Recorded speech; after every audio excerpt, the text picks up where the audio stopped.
ሰላም እንዴት ናችሁ? ደህና ናችሁ? ዛሬ ደግሞ በጣም የሚጣፍጥ ቀላል ፓስታ በአትክልት አሰራር ይዤላችሁ መጥቻለሁ። እንደምትወዱት ተስፋ አደርጋለሁ። ወደ አሰራሩ በመጀመሪያ መጥበሻችን ላይ ዘይት እናደርጋለን። ዘይቱ ሲግል ሽንኩርት በስላይስ የተከተፈ እናደርግና ትንሽ እንጠብሰዋለን። በመቀጠል ነጭ ሽንኩርት የተፈጨና እርድ ለከለር ትንሽ እናደርግና አንድ ላይ እንጠብሰዋለን።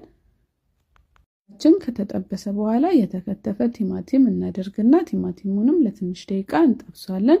በመቀጠል በቀጫጭኑ የተከተፈ ጥቅልል ጎመን እናደርግና እንጠብሰዋለን። አነስተኛ ሙቀት ላይ አድርገን እንከድነዋለን። ጥቅልል ጎመኑ በግማሽ ከበሰለ በኋላ ካሮት እንደዚህ በቀጫጭን የተከተፈ እናደርግና አንድ ላይ እንዲበስል ከድነን እንተዋዋለን። ካሮቱም ጥቅልል ጎመኑም ሲበስል ጨውና ቃሪያ እንጨምራለን። ቃሪያ መጠቀም ማትፈልጉ መተው ትችላላችሁ፣ ግን ቆንጆ የሚጣፍጥ ፍሌቨር ይሰጠዋል። ጥቅልል